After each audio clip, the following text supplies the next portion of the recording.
اللہ رب العزت کی رحمتوں برکات نوازشات اور اس کی مہربانیوں سے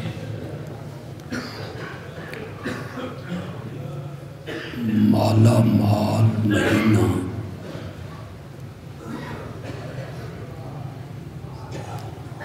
جو بڑا مقدس محترم معظم اور مکرم ہے،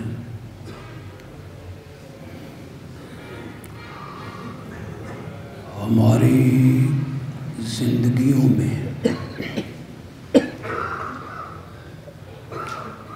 ایک مرتبہ پھر مہمان بن کے آیا ہے۔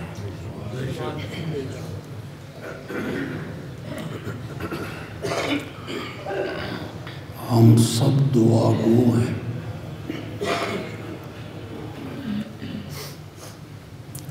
کہ ہمارا یہ مہمان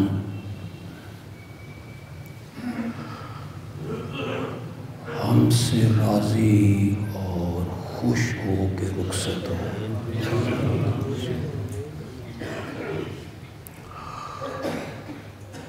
اللہ کے دربار میں جا کے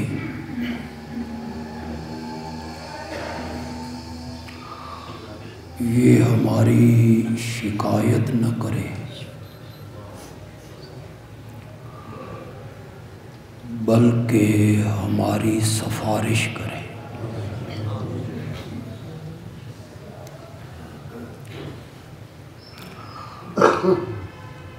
رمضان کی عظمت، فضیلت،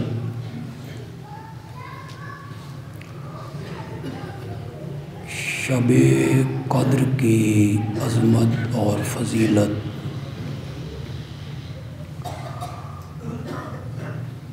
اس پر میں گزشتہ 2 خطبوں میں گفتگو کر چکا ہوں۔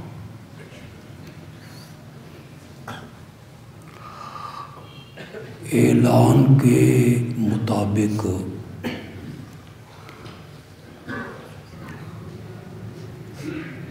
رمضان المبارک کے 4 خطبوں میں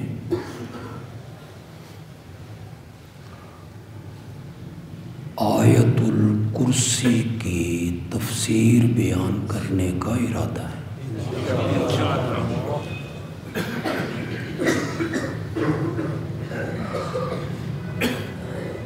آج کے خطبے میں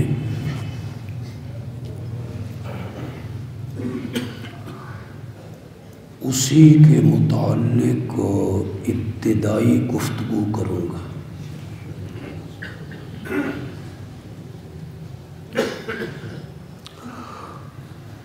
قرآن مقدس کی 6600 سے زیادہ آیتوں میں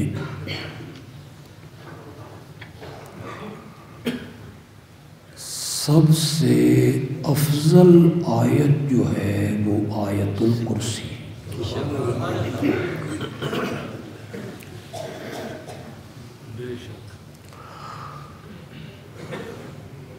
اللہ نے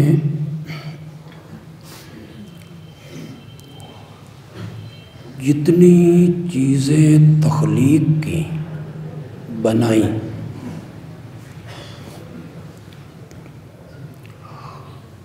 ان چیزوں کا اللہ نے ایک سردار بھی مقرر کیا۔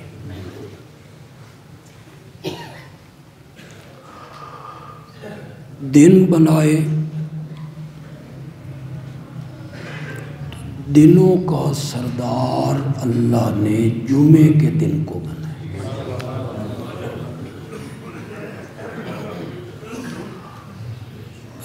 راتیں تخلیق کی، سب راتوں میں سے افضل رات شب قدر کو قرار دی۔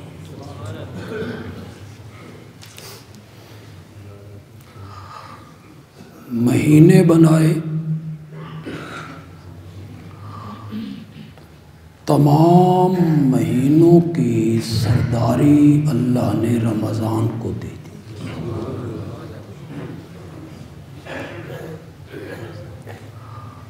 فرشتے تخلیق کیے، سید الملائکہ حضرت جبریل کو بنا دی۔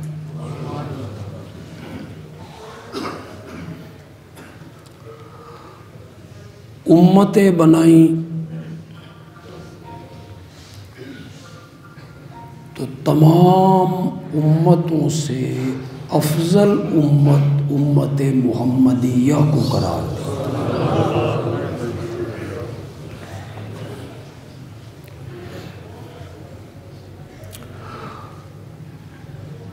مخلوقات جتنی بھی اللہ نے بنائی،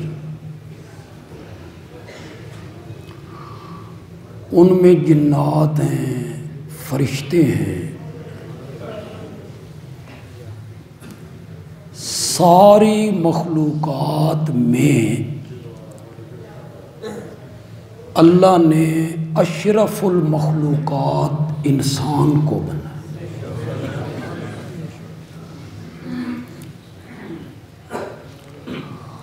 اور تمام انسانوں میں سے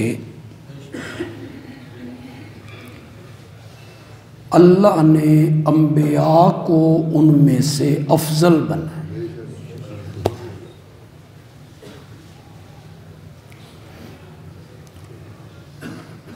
اور 1,00,000 سے زائد انبیاء میں امام الانبیاء کا سیرا اور اشرف الانبیاء کی عظمت جو ہے وہ میرے نبی کو عطا کی۔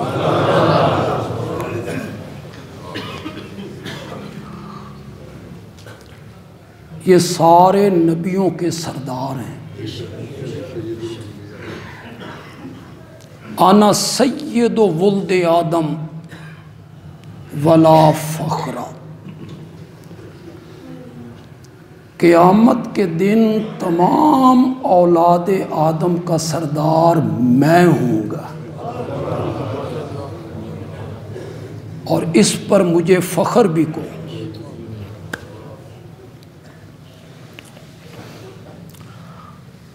جتنی کتابیں اللہ نے اتاری،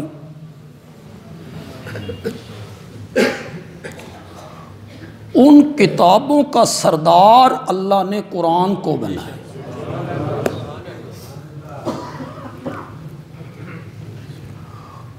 اور اس میں 114 سورتیں ہیں۔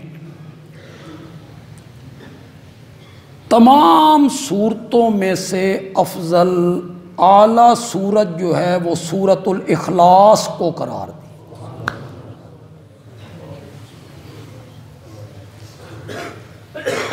اسی طرح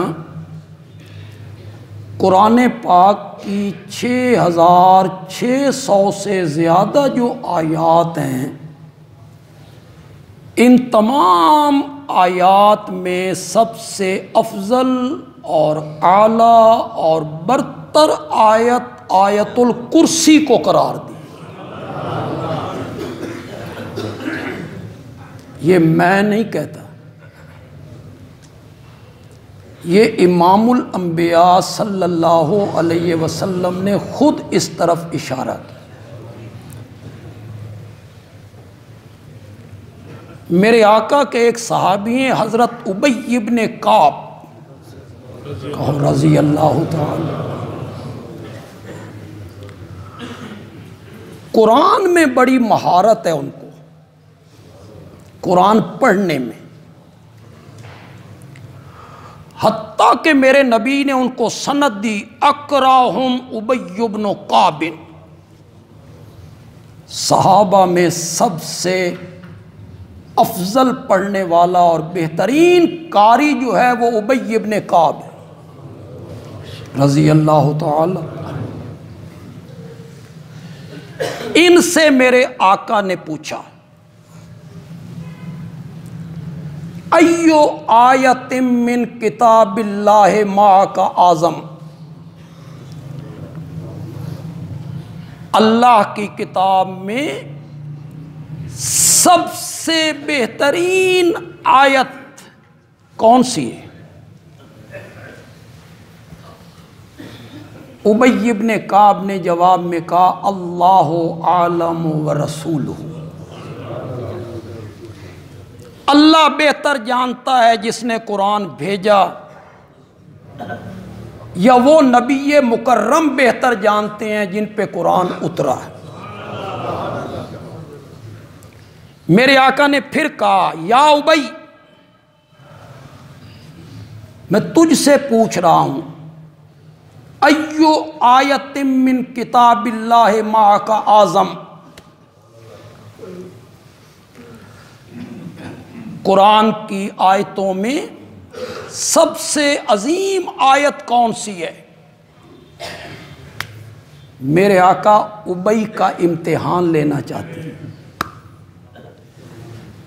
کبھی کبھی آپ صحابہ سے یہ باتیں پوچھ لیا کر، اور ابی کی تو بات ہی کیا ہے۔ ایک دفعہ میرے نبی نے فرمایا ان اللہ امرنی ان اقرأ علیک القرآن، اللہ اکبر، ان اللہ امرنی ان اقرأ علیک القرآن، ابی مجھے رب نے حکم دیا ہے کہ میں تجھے قرآن پڑھ کے سناؤں۔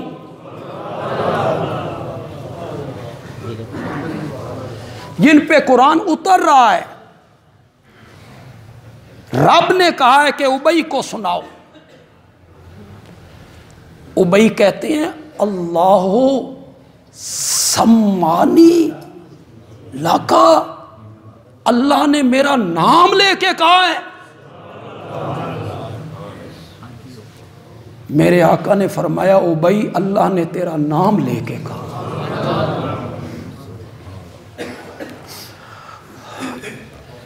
ابی کہتے ہیں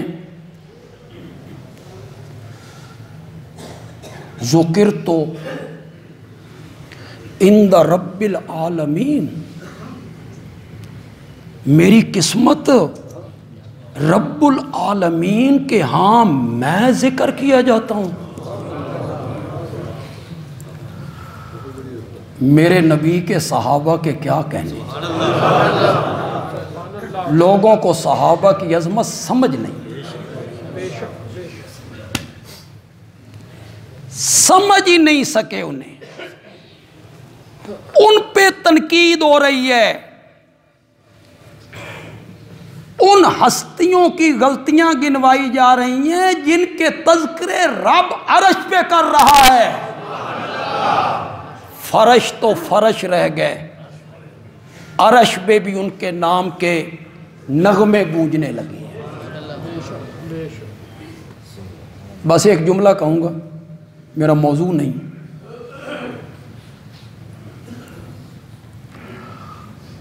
وہ آنکھیں کتنی خوبصورت ہیں جو اٹھا کرتی تھیں تو سامنے محمد کا چہرہ ہوا کرتا۔ کبھی تصور تو کرو، غلطیاں گنوانے سے پہلے کبھی سوچا تو کرو۔ وہ آنکھیں کتنی خوبصورت ہیں، وہ نگاہیں اٹھتی ہیں تو سامنے آمنہ کا لال کا چہرہ ہے، اور وہ چہرے کتنے خوبصورت ہیں جن پر محمد عربی کی نگاہیں پڑا کرتی تھیں۔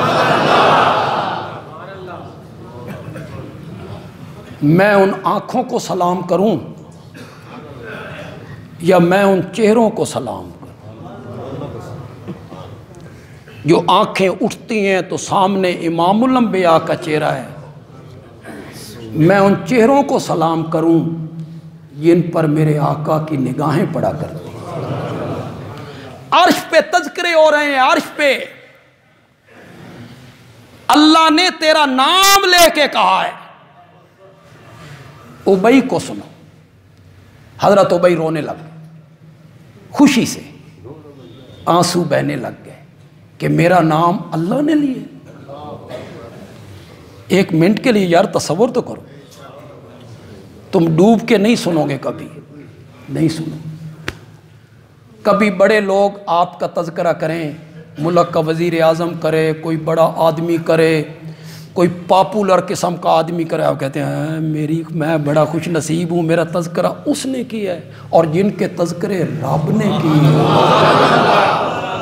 تصور تو کرو ایک منٹ کے لیے یار، رب جن کا نام لے کے کہہ رہا ہے اس کو قرآن سناؤ میرے نبی۔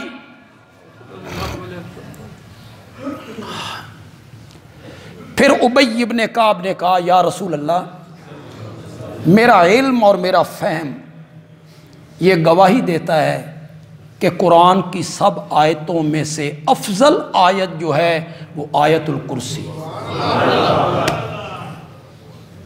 تو میرے نبی نے ان کے سینے پہ ہاتھ مارا، ابئی کے سینے پہ ہاتھ مار کے کہا ابئی تجھے تیرا علم مبارک ہو۔ یعنی میرے نبی نے تائید کر دی کہ جو تو بات کہہ رہا ہے یہی بات صحیح۔ اس پر اور بہت کچھ کہا جا سکتا ہے، لیکن میں آیت الکرسی کی عظمت کے لیے صرف ایک بات پہ اکتفا کرتا ہوں۔ آیت الکرسی کی ابتدا میں اللہ نے ایک دعویٰ کیا ہے، پھر اس دعوے کو اللہ نے 7 دلیلوں سے ثابت کیا ہے۔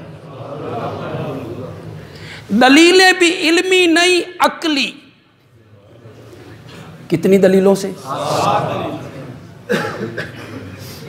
دعویٰ بڑا مختصر سا ہے، صرف 4 حرفوں میں ہے، اللہ لا الہ الا ہو۔ یہ اللہ نے کیا کیا ہے؟ دعویٰ کیا۔ یہ اللہ کا دعویٰ ہے۔ اس پوری مخلوقات میں،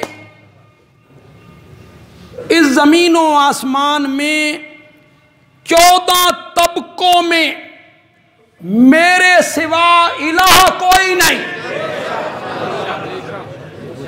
اگر آپ چاروں جمعے پہ آتے رہے، الہ کا معنی بھی کریں گے، شاید آج بھی کچھ ہو جائے، پھر عقلی دلائل بھی اس پہ پیش کریں گے۔ فی الحال آپ بس اتنی بات آپ سمجھتے رہیں، دعویٰ کیا ہے؟ میرے سوا نہ آسمان میں رہنے والے نوری فرشتے الہ بننے کے لائق ہیں، نہ زمین میں رہنے والے جنات،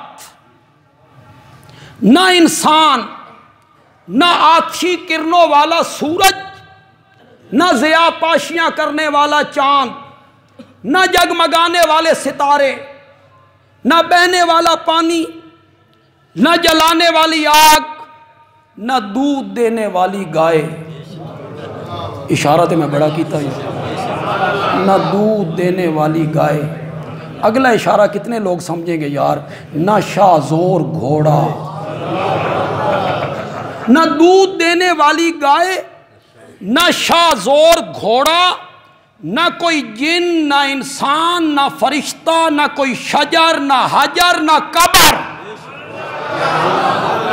نہ کوئی نبی، نہ ولی، نہ پیر، نہ فقیر، نہ حضرت ابراہیم، نہ حضرت اسماعیل، نہ حضرت موسیٰ، نہ حضرت خضر، نہ حضرت عیسیٰ، نہ مائی مریم، نہ لات، منات، حبل، مناف، کوئی بھی الہ بننے کے لائق نہیں۔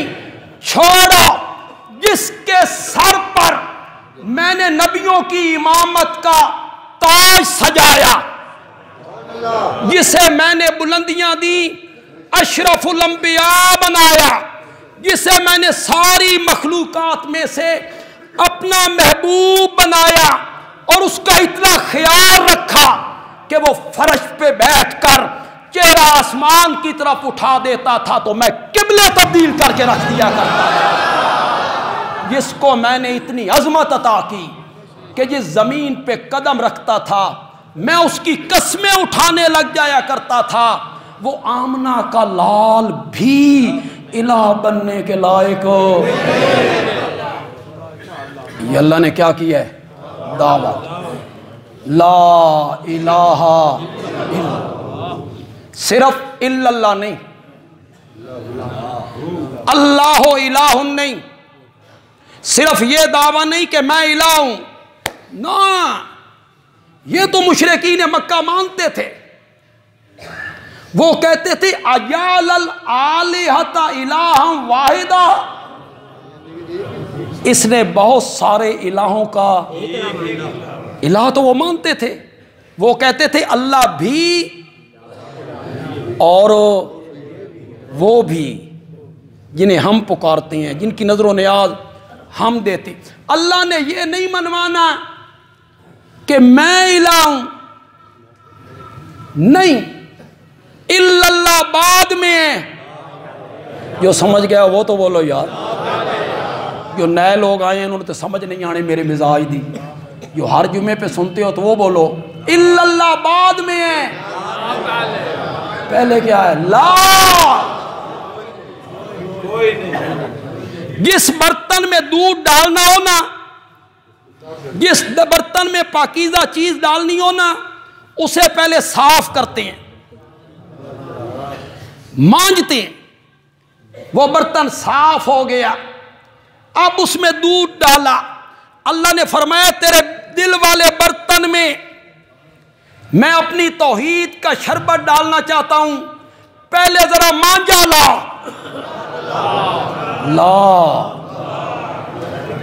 یہ ساری گندگی نکال، غیر اللہ کی معبودیت نکال، فلاں مشکل کشا ہے، فلاں حاجت روا ہے، فلاں میرے حالات کو جانتا ہے، فلاں سجدے کے لائق ہے، فلاں کرنیاں بھرنیاں والا ہے، فلاں کھوٹی قسمت، نکال ان ساری چیزوں کو، اقرار کر لا الہ، اس کائنات میں کوئی بھی الہ نہیں ہے الا اللہ، الہ ہے تو وہ صرف کون ہے؟ آپ یقین کریں، میں تفصیلات میں نہیں جانا چاہتا، میں تفصیلات میں چلا جاؤں گا تو چاروں جمعے خدا گواہ ہے اسی دعوے پہ لگ جائے، پھر بھی دعویٰ بیان نہیں۔ سمجھدار لوگ میرے مقتدی جو ہیں سننے والے، ان کے لیے ایک جملہ بولنے لگا ہوں، چاروں جمعے میں 4 گھنٹے ہوں گے نا، یہ 4 گھنٹوں والا مسئلہ نہیں ہے، اس کے لیے 9.5 صدیاں چاہیے، صحیح یار، اس کے لیے 9.5 صدیاں چاہیے، یہ گھنٹے 2 گھنٹے کا مسئلہ نہیں ہے، یہ تو میں ہوں جو مختصر کر کے آپ کو سمجھا دوں، اللہ مجھے توفیق دے دے۔ اسی مسئلے میں اختلاف تھا میرے نبی کے درمیان اور مشرکین مکہ کے درمیان، جو کہوں گا اس کا آج بھی ذمہ دار ہوں، کل بھی ذمہ دار ہوں، عام میں سے کوئی بندہ میرے گریبان پہ ہاتھ رکھ سکتا ہے، آج بھی، کل بھی، سال کے بعد بھی۔ تمہیں یقین دلانے کے لیے کہتا ہوں، اگر یہاں نہ پوچھ سکو مسئلہ لا الہ الا اللہ کے متعلق، جو میں کہوں گا، جو میں بیان کروں گا، کل قیامت کے دن رب کے سامنے میرے گریبان پہ ہاتھ رکھ دینا، تمہیں کھلی اجازت ہے رب کے سامنے میرے گریبان کو پکڑ کے کہنا، مولا اس نے الہ کا معنی کیا تھا، اس کو پوچھ اس نے الہ کا یہ معنی کیوں کیا، میری بڑی دلی خواہش ہے کہ قیامت کے دن رب کے سامنے مجھے کوئی پوچھے، پھر میں رب کے سامنے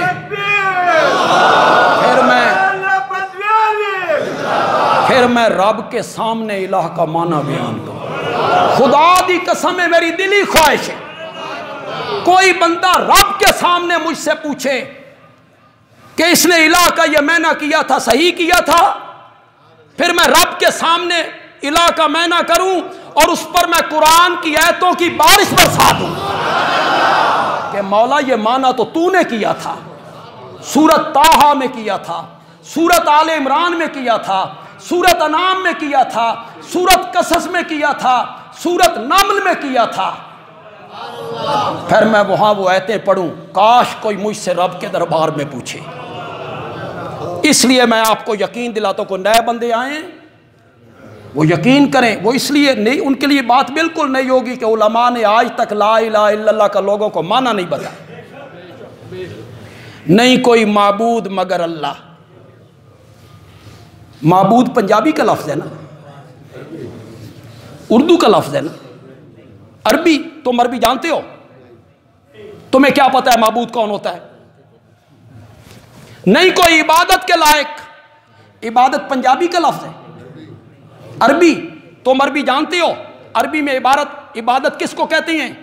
نہیں کوئی پوجا کے لائق. پوجا ہندی کا لفظ ہے. تم ہندی جانتے ہو؟ تمہیں کیا پتا ہے پوجا کیا ہوتی ہے؟ نہیں کوئی پرستش کے لائق. پرستش فارسی ہے. تم فارسی جانتے ہو؟ آج تک علماء نے نہیں بیان کی. یہ صرف اشاعت التوحید کے علماء کو شرف حاصل ہے. ان لوگوں کو الہ کا معنی بتایا. یہی فرق ہے مجھ میں اور تجھ میں، بس یہی فرق ہے. لوگ تیرے گھٹنے بھی چھوتے ہیں، لوگ تیرے ہاتھ بھی چومتے ہیں، لوگ تیرے استقبال میں کھڑے بھی ہوتے ہیں، لوگ تجھے نذرانے بھی دیتے ہیں، پیسے بھی دیتے ہیں. حضرت جی حضرت جی حضرت جی آ گئے کرتے ہیں. اور بندیالوی کو دیکھ کے لوگ کہتے ہیں کیوں کیوں ہمارا قصور بتاؤ نا. تجھے حضرت جی تیرے گھٹنوں کو ہاتھ، تجھے نذرانے، ہم سے پناہیں. کیوں؟ فرق تجھ میں اور مجھ میں یہ ہے، تو بند کمروں میں بیٹھ کے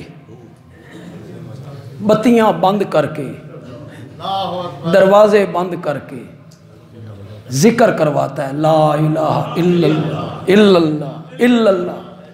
پھر ان کو لوگوں کو فضیلتیں سناتا رہتا ہے. لوگ کہتے ہیں حضرت جی کے کیا ہی کہنے ہیں. تجھ میں اور فرق مجھ میں یہ ہے. پسند آ جائے میری بات تو میری تائید کرنا، مجھے پتہ چلے کہ لوگوں نے تائید کی ہے.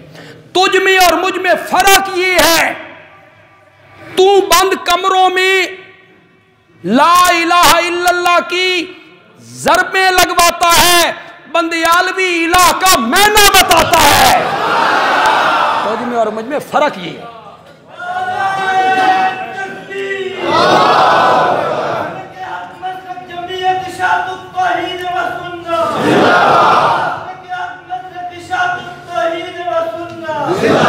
تجھے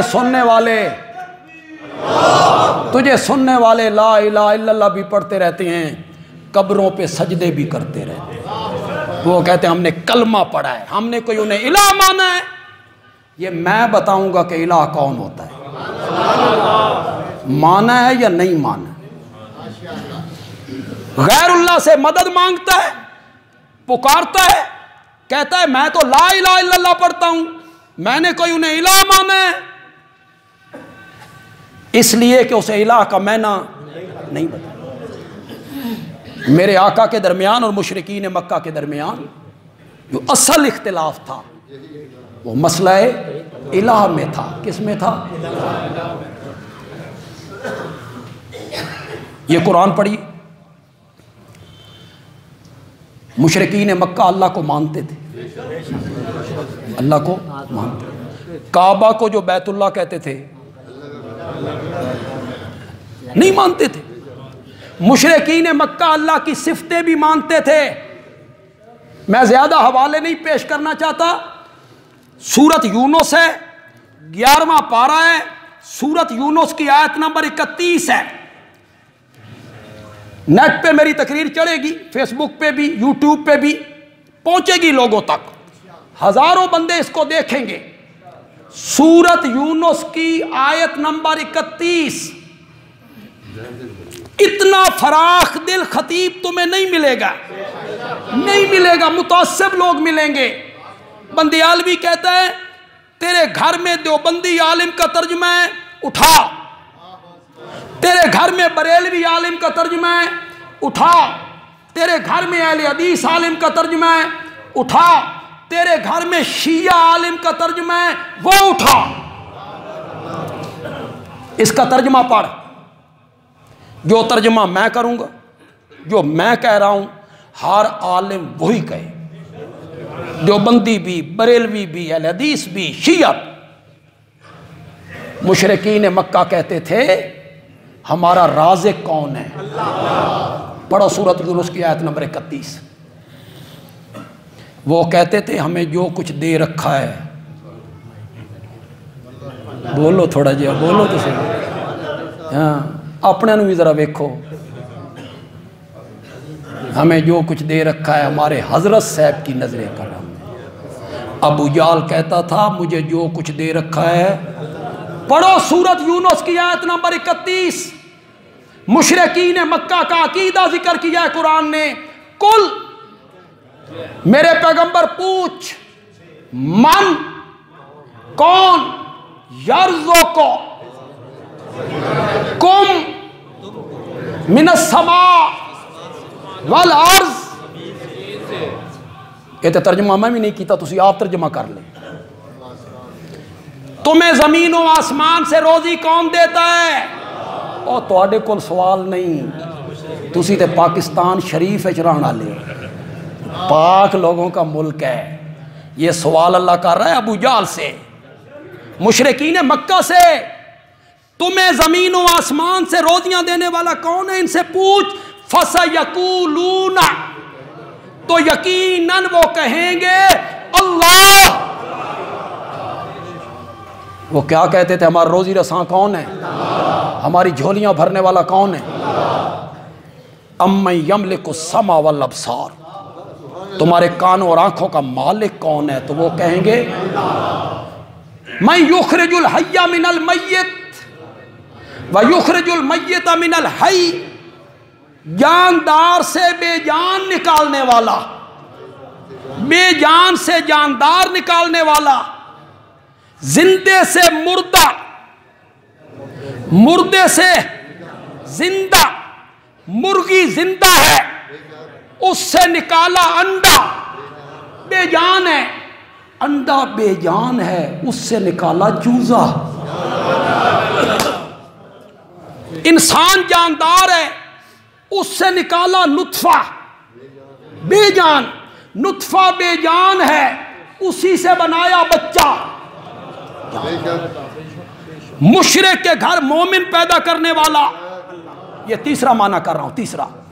مومن کے گھر میں مشرک پیدا کرنے والا، مشرک کے گھر میں مومن پیدا کرنے والا. نوح کے گھر میں کنعان، آزر کے گھر میں ابراہیم. متقی لوگوں کے گھروں میں بدماش پیدا کرنے والا، اور بدماشوں کے گھروں میں عالم پیدا کرنے والا. کون ہے؟ مردے سے زندہ، زندے سے مردہ نکال. ان سے پوچھ میرے پیغمبر وَمَن يُدَبِّرُ الْأَمْرَ، ان سے پوچھ اس ساری کائنات کی تدبیریں کون کرتا ہے؟ آپ سے تو پوچھا بھی نہیں جاتا، کن سے پوچھا جائے؟ تدبیریں کرنے والا کون ہے؟ کوئی بیمار ہو رہا ہے، کوئی صحت پا رہا ہے، کوئی مر رہا ہے، کوئی پیدا ہو رہا ہے، کوئی جیل جا رہا ہے، کوئی جیل سے رہا ہو رہا ہے، کوئی پھانسی کے پھندے پہ چڑھ رہا ہے، کوئی کالا، کوئی گورا، کوئی دولت مند، کوئی غریب، کوئی حاجت مند. کسی کی شادی ہوئی، کسی کی نہیں ہوئی، کوئی خوبصورت، کوئی حسین، کوئی بدصورت، کوئی قبول صورت. کبھی بارشیں ہوئیں، کبھی نہ ہوئیں، کبھی سردیاں، کبھی گرمیاں، کبھی بہار، کبھی خزاں، کبھی دن بڑے راتیں چھوٹی، کبھی راتیں بڑی دن چھوٹے. یہ ساری تدبیریں کائنات کی کون کرتا ہے؟ ان سے پوچھ مکے کے مشرکوں سے. یہ جواب میں کہیں گے اللہ. کرنے والا کون ہے؟ یہ قرآن نے بیان کی. کون سی آیت میں نے بتائی؟ سورۃ یونس کی آیت نمبر 31. ان کے جواب کے بعد اللہ نے کیا کہا؟ فقل، میرے پیغمبر یہ جواب میں اللہ اللہ اللہ کر رہی ہیں تو پھر آپ کہیں افلا تتقون، شرک سے بچتے کیوں نہیں؟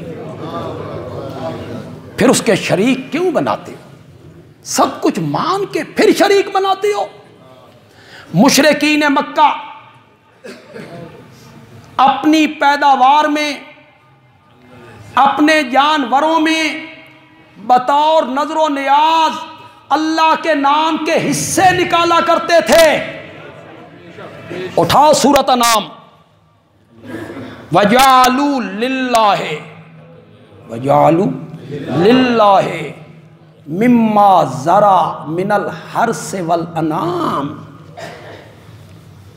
کھیتیوں میں، چوپایوں میں وہ ایک حصہ ٹھہراتے ہیں اللہ کے نام کا، کہتے ہیں ھذا للہ. بولو تو صحیح یار، بولو. وَھذا لِشُرَکَائِنَا، اور یہ دوسرا حصہ جو ہے یہ نیاز ہے ہمارے نظر اللہ. یہ نظر ہے اللہ کی. ھذی للہ وَھذا لِشُرَکَائِنَا، اللہ کو مانتے ہیں، اللہ کے نام کے حصے بھی اللہ کو پکارتے ہیں. جو نئے بندے آئے نا یہاں وہ بالکل حیران ہوئے بیٹھے ہوں گے، تو یہ کیا؟ یہ مکے کے کافر ہیں، یہ مکے کے مشرک ہیں، اللہ کو خالق مالک رازق مان رہی ہیں، محیی ممیت مدبر مان رہی ہیں، بارش برسانے والا مان رہی ہیں، اپنی پیداوار میں چوپایوں میں اس کے نام کے حصے نکال رہی ہیں. پریشان ہوں گے. لیکن یہ سب قرآن ہے. بعد میں میرے پاس آ جانا، میں آیت نمبر بھی آپ کو بتا دوں. اگر کسی کے ذہن میں اب ہے تو بتا دے، ابھی بتا دیتا ہوں. جعلوا للہ مما ذرا من الحرث والانعام، سورۃ انعام ہے. اللہ کو پکارتے بھی. سورۃ انفال ہے. کون سورت؟ مشرکین مکہ بدر کی طرف جا رہے ہیں میرے آقا سے لڑنے. مکے سے نکلتے ہوئے کہتے ہیں اللہم. اللہم کا کیا میں کون کہہ رہے ہیں؟ بیچارے عام لوگوں کا تو خیال ہے کہ مشرکین مکہ اللہ کو مانتے ہی نہیں تھے. میرے نبی اللہ منوانا چاہتے تھے نا. اللہم ان کان ھذا ھو الحق من عندک فامطر علینا حجارۃ من السماء او ائتنا بعذاب علیم. اے اللہ، وہ جس کے خلاف ہم لڑنے جا رہے ہیں اگر وہ سچا نبی ہے ہم پر پتھروں کی بارش برسا دے. او ائتنا بعذاب علیم، ہمیں دردناک عذاب میں مبتلا کر دے اگر وہ سچا ہے. اللہ نے فرمایا آج آؤ صحیح، میں تو منہ منگی موت آج دینا چاہتا ہوں. پھر اللہ نے وہاں تباہ کیا یا نہیں کیا؟ لیکن وہ کس کو پکار رہے ہیں؟ اللہ کو. دیکھیں میں تھوڑی سی بات مسجد کے متعلق کر لوں، پھر باقی باتیں کرتا ہوں آپ سے. رمضان المبارک میں لوگوں کے دل ذرا فراخ ہوتے، سخاوت بہت کرتے ہیں. میں صاحب ثروت لوگوں سے کہوں گا کہ محلے میں، برادری میں، دوستوں میں اس طرح کے سفید پوش حاجت مندوں کا خیال رکھا کرو. سفید پوش کا لفظ میں سے وہ بھیک نہیں مانگتے، وہ عزت نفس کی وجہ سے ہاتھ نہیں پھیلاتے، لیکن آپ جانتے ہیں کہ ان کے حالات اچھے نہیں ہیں تو آپ تحفتاً ان کو کوئی چیز بھیجیں، افطاری کے لیے بھیج دیں. ہماری شریعت بڑی خوبصورت شریعت ہے. آپ صدقہ کریں، صدقہ. اسے بتانے کی بھی ضرورت نہیں کہ یہ صدقہ ہے، تیری نیت ہے صدقے کی، اسے کہو یہ تحفہ ہے، اسے کیا کہو؟ عید کے کپڑے لے دیں، عید میں اس کے بچوں کے کپڑے لے دیں، اس کے بچوں کی جوتیوں کا انتظام کر دیں، اسے کہیں عید کے لیے بھائی تیرے لیے اور تیرے بچوں کے لیے یہ تحفہ ہے، نیت کس کر لیں؟ صدقہ، اللہ صدقے کا ثواب دے گا آپ کو۔ تو غریب لوگوں کا، حاجت مند لوگوں کا خیال کیا کرو، محلے میں، برادری میں، دوستوں میں، کلیگ جو آپ کے ہیں، ساتھ کام کرنے والے لوگ ہیں، آپ سمجھتے ہیں کہ یہ غریب لوگ ہیں، حاجت مند ہیں، تو ان کا خیال کیا کرو۔ آئیں جی اپنے موضوع کی طرف پلٹتے ہیں، چند منٹ رہ گئے ہیں، اسی میں بیان کروں۔ مشرکین مکہ مصائب میں اللہ کو، زور سے بولو، اور مشرکین مکہ کشتیوں میں، جب کشتی بھنور میں پھنستی، گرداب میں آتی، اور انہیں یہ محسوس ہوتا کہ لہریں اٹھی ہیں، موجیں ناموافق ہو گئی ہیں، ہوا ناموافق ہو گئی ہے، کشتی الٹتی ہے، تو قرآن کہتا ہے اس وقت وہ اپنے سارے مشکل کشاؤں کو بھول کے خالص مجھے پکارا کرتے تھے۔ سورت عنکبوت ہے، بولو، آیت نمبر 65 ہے، میں منت کروں گا، ہاتھ باندھ کے منت کروں گا، میری یہ تقریر فیس بک یوٹیوب کے ذریعے جن لوگوں تک پہنچے، ان کا جس مسلک سے بھی تعلق ہے وہ قرآن اٹھائیں، میری منت ہے، آپ سے بھی میری منت ہے، اپنی مسجد میں جائیں، گھر میں جائیں، قرآن اٹھائیں، سورۃ عنکبوت کی آیت نمبر 65 نکالیں، پھر کہوں گا ترجمہ کسی دیوبندی کا ہو، بریلوی کا ہو، شیعہ کا ہو، اہل حدیث کا ہو، کوئی پابندی نہیں، جس کا ترجمہ آپ کے ہاتھ میں آئے اٹھاؤ۔ ہماری تو تحریک یہی ہے، رجوع الی القرآن، لوگوں کو پلٹو، کس کی طرف؟ لوگوں کو کہو قصے کہانیاں چھوڑو، وارث شاہ کی ہیر، سیف الملوک، بلے شاہ دا کلام، یہ دلیلیں ہیں؟ بلے شاہ کا کلام، سیف الملوک، وارث شاہ کی ہیر۔ پھر بندیالوی کہتا ہے تم میں اور ہم میں یہی فرق ہے، رضینا قسمت الجبار فینا لنا علم وللجہال مالو، ہم اپنے رب کی تقسیم پر راضی ہیں، اس نے ہمیں علم دیا، جہلوں کو مال دیا۔ بندیالوی تھوڑی سی ترمیم کرنا چاہتا ہے، ہم اپنے رب کی تقسیم پر راضی ہیں، ہمارے مخالفین کو وارث شاہ کی ہیر دی، ہمیں قرآن کی تفسیر دی ہے، ہم راضی ہیں رب کی تقسیم پر۔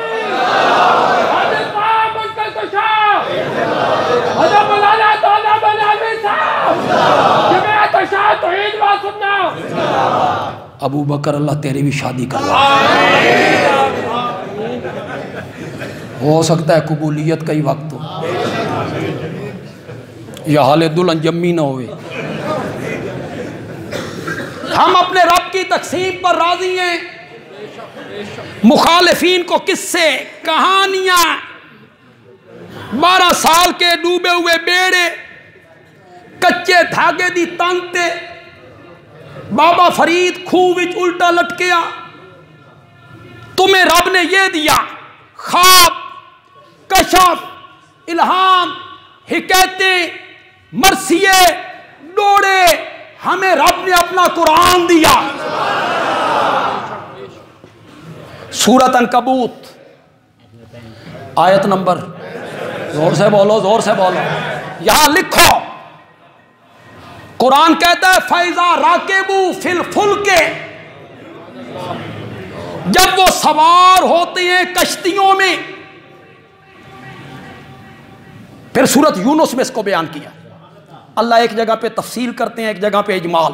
سورت یونس میں بیان کیا، لہریں اٹھیں، موجیں اٹھیں، انہوں نے سمجھا گھیرے گئے، ان موجوں میں گھیرے گئے، پھنس گئے، یہ سورت یونس میں بیان کیا۔ عنکبوت میں آ کے کہا فَإِذَا رَكِبُوا فِي الْفُلْكِ، جب وہ سوار ہوتی ہیں کشتیوں میں، کشتی آئی گرداب میں، دعوا اللہ، لگے پکارنے کس کو؟ زور سے بولو، زور سے بولو، کون؟ کون؟ فَادْعُوا اللَّهَ، لگے پکارنے کس کو؟ دعوا اللہ، دعوا اللہ، دعوا اللہ، لگے پکارنے کس کو؟ مخلصین، مخلصین کا معنی کرو، سب بھول گئے۔ قرآن ایک جگہ پہ کہتا ہے اگر میرا اچانک عذاب آئے تو میرے سوا اوروں کو پکارو گے؟ بل ایاہ تدعون، بلکہ اس وقت اسی کو پکارو۔ جب زلزلہ آتا ہے، تیز زلزلہ آ گیا، اللہ محفوظ فرمائے، اللہ محفوظ، زور سے کہو آمین، اللہ محفوظ فرمائے۔ آفتو جب تیز زلزلہ آتا ہے، دکاندار دکانوں سے باہر نکلے، گھروں سے باہر لوگ نکلے، یا علی مدد، سلطان باہو پہنچو، اللہ اللہ اللہ، یہ ہے فطرت۔ جو مصیبت کے ٹائم جس طرف تم آنا چاہتے ہو، بندیالوی حالت صحت میں اس طرف لے آنا چاہتا ہے، اسی طرف آؤ، یہ فطرت ہے۔ سارے ہسپتال نپٹا لیے، سارے دم درود چھو چھا شف شف سارے بھگت لیے، کچھ نہیں بنیا، کچھ نہیں بنیا۔ فلاں خاک کھا کے شفا ہے، کھا کے ویکھ لئی، کچھ نہیں بنیا۔ فلاں جگہ پہ نیاز چڑھاؤ، چڑھا کے دیکھی، کچھ نہیں بنیا۔ فلاں دربار کا سلام مانو، مان لیا، کچھ نہیں بنیا۔ ڈاکٹروں نے جواب دے دیا، گھر لے آئے، لوگ آئے، سناؤ، آکے اللہ علی گلی ہے، ہونا آیا اتھے اساں تین پہلے لے آنا چاہنے ہیں، اتھے تین اساں پہلے لے آنا چاہنے ہیں، جتھے تو اخیر تے آیا، ہن اللہ علی گلی ہے، ہن اللہ اللہ سہارا ہے۔ اس وقت وہ پکارا کرتے تھے دعوا اللہ۔ فیس بک پہ ایک مجلس دیکھی، وہاں ذاکر صاحب تقریر کر رہے ہیں، ذاکر صاحب تقریر کر رہے ہیں، زلزلہ آ گیا، پچھلے دنوں میں زلزلہ آ گیا، کسی کا نام نہیں لیتے، تو زلزلے میں وہ ذاکر صاحب چونکہ بن رہی تھی ویڈیو، اللہ اللہ لا الہ الا اللہ، لا الہ، مجال ہے ایک مرتبہ بھی یا علی مدد کا، ایک مرتبہ بھی 12 کا نام لیا، ایک مرتبہ بھی 5 کا نام لیا، اللہ اللہ اللہ اللہ۔ اللہ کہتے ہیں قرآن میں اگر میرا عذاب اچانک آئے تو کس کو پکارو؟ وہ بھی کشتیوں میں گھر کے، دعوا اللہ، کرو مانا یار، مخلصین، آگے بھی سناؤں، فلما نجاہم الی البر، پھر جب اللہ انہیں بچا کے لے آتا خشکی پر، اذا ہم یشرکون، تو پھر وہی مشرک کے مشرک، خشکی پہ آئے تو پھر وہی مشرک کے مشرک۔ ہمارے ہاں کہتا ہے یا بہاء الحق، یا معین الدین چشتی، لگا دے پار کشتی۔ اے چشتی دے ملان نال کشتی دا بھی بیڑا غرق کیتا، کشتی بھی کوئی لفظ ہے، کشتی تو لفظ ہی نہیں ہے، کشتی لفظ ہے، لیکن وہ چشتی نال ملانا سی اس نے بنا دیتا کشتی۔ مولا علی میرا بیڑا پار، ہاں مولا علی میری کشتی پار۔ اور مشرکین مکہ بولو اور انصاف دی گل تے کرو، اللہ جو کہتے ہیں جب بھی بولو انصاف کی بات کیا کرو، حق کی بات کیا کرو، چاہے اپنوں کے خلاف ہو۔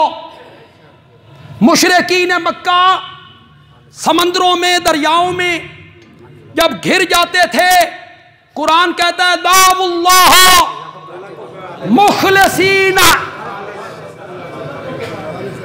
اور یہ عین کشتیوں میں گر جاتا ہے، کس کو پکار؟ جو کچھ میں بیان کرنا چاہتا تھا وقت کی کمی کی وجہ سے رہ گیا۔ آپ وعدہ کریں اگلے جمعے انشاءاللہ آپ 12:45 بجے آ جائیں گے، اس سے پہلے آ جائیں گے۔ میں الہ کا معنی کروں، الہ کون ہوتا ہے، پھر میں قرآن سے ثابت کروں، وہ بہت انتہائی مفید مضمون ہوگا۔ اپنے دوستوں کو، میں نے پچھلے جمعے بھی کہا تھا آج کہیں دوست اپنے دوستوں کو لے کے آئیں، میں آج پھر آپ سے کہتا ہوں جو ہمارے موائز ساتھی ہیں توحیدی، جو ڈاماڈول لوگ ہیں، اکثر لوگ وہ ہوتے ہیں یہ بھی ٹھیک نہیں تھے، ان کو لائیں، آپ منت کر کے لائیں۔ اگر آپ کی محنت سے ایک بندہ بھی شرک سے بچ جائے آپ کی نجات کے لیے کافی، اس کے لیے محنت کریں گے۔ کم از کم ایک بندے کو تو اپنے ساتھ تیار کر کے لے آئیں، اور 12:45 سے پہلے آنا، 12:45 سے پہلے ہے، تب آپ کو سمجھ آئے گی کہ میں نے الہ کا مفہوم جب شروع کرنا ہے تو درمیان میں آئیں گے تو آپ کو اتنی سمجھ نہیں آئے گی۔ ہاں ہمارا تھال کے علاقے میں ایک پنڈ ہے بلان